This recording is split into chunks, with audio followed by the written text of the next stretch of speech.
Hello, welcome to this video. And here we're going to learn how to code our own AI art generation using the Hugging Face AI. So I'm in a Google Colab notebook and I'm at the very bottom with the output of my final result. So here is our original image right here, and here are some of the images that we have actually generated using our original image. So here's kind of the result that we could obtain using some of the Hugging Face models and the Hugging Face API. So, with that being said, I'm going to scroll back up to the top and let's get started.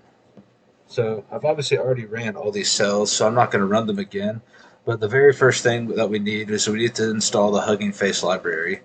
We need the diffusers library for our Stable Diffusion models. We're actually going to use a segmentation model, so we're going to install the Hugging Face Transformers library, and we have some other libraries that were also needed.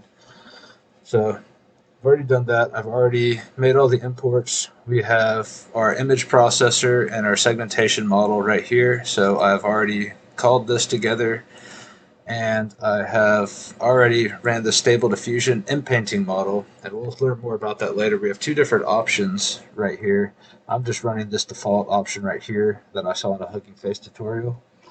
And something to note is that we're going to trim the weights down to 16-bit floating points. So this helps it run a little bit faster, because even with the GPU, this model is slow.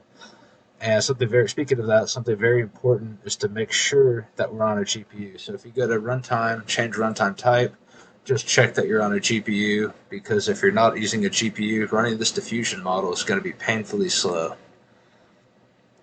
So let's go over some just helper functions right here. So this function right here just returns an image grid to display our images nicely. We have a function that downloads images from a URL. And something to know is these models like image sizes that are divisible by 8. So that's all this function does. It just gives you the closest number to an input n that is divisible by 8. So let's go ahead and get an image. So as you can see, I have several options for images right here, and I've just been experimenting. So while that downloads, I'll actually show you how to get your own image. So I've already done it here, but let me just show you. So if we go to nature photos, go to images, and let's find something good. Okay, so alright, so maybe we want to edit these people out of this picture. So let's go ahead and grab this picture, copy image. We right click, copy image link, and now we go to image URL, and then so we send our image URL, download the image, and then we resize. And in this case, I've resized to half, but since this image is generally pretty large, 800 by 448, we might actually want to resize by 3.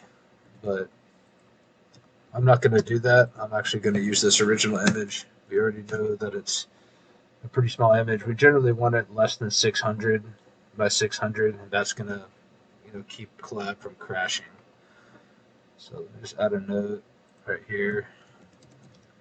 Your image is resized to be less than 600 by 600 so that Colab doesn't crash.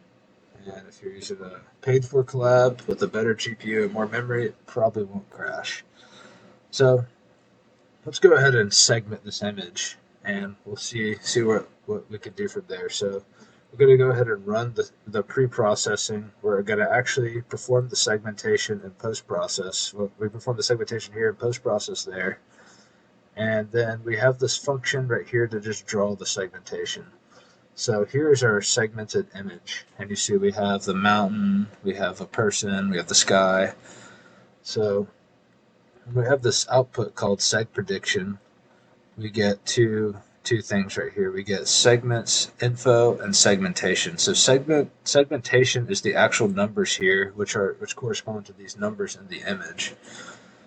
So if we just do this right here, we can actually see that we actually have an image of these different numbers denoting different classes that we've segmented the image to. If you've seen segmentation before, this should just be something familiar to you.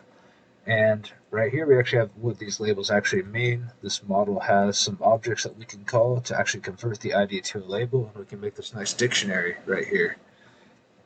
So if we want to decide which segmentations to select and actually perform inpainting over, we can actually build this little widget right here to select multiple.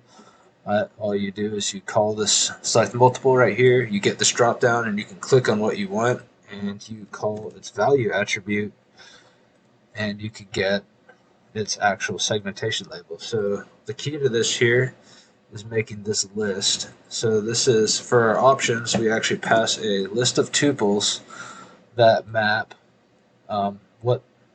the string to the actual value that you want to get. So this drop down appears to the string, but when you select the string, you're actually getting this numeric value that corresponds to the segmentation in the image. So now that we have that, we can actually make our mask right here. So essentially what we've done is actually pretty simple. We could get more complicated with more complex images with more categories in it, but we've just selected the background and kept the foreground. So with this right here, it's called our int mask for the inpainting. So when you feed this mask and the original image to the inpainting model, which we'll see below, it actually takes this value right here and paints something over it based on a prompt. So we're going to do that here and use some prompt engineering to generate something new in our background. And so what I've done here is I have the prompt here. I have a random generator with the seed so we could have reproducible results, and we're just going to do this 3 times. And so I've already ran this. This takes a little bit, maybe like 10-20 seconds depending on how collab is. It kind of seems to vary, and I've displayed the results right here. So shockingly enough, we already have a mountain, but maybe you want a different one. You could get very creative with this. You could do like astronauts in outer space, some airplanes, whatever you want. So here are some of the results, and I decided to choose this one and make it big so you can kind of see it. It looks cartoonish, and it kind of looks, does not look realistic. It looks more like a cartoon. So let's take this a little bit further. Now we can do something with the foreground. So we can take this side that we didn't do anything with and change it. So let's make a safari with lots of animals. And here's the output. So we get this kind of cartoonish image of some elephants, and here are some text here for some reason, but that's basically it. So that's an introduction to creating art with segmentation and prompting using Hugging Face. So hopefully you can use your own images and get creative with this. And in the next video, we're going to see how to host an app on the Hugging Face spaces. So I'll see you then.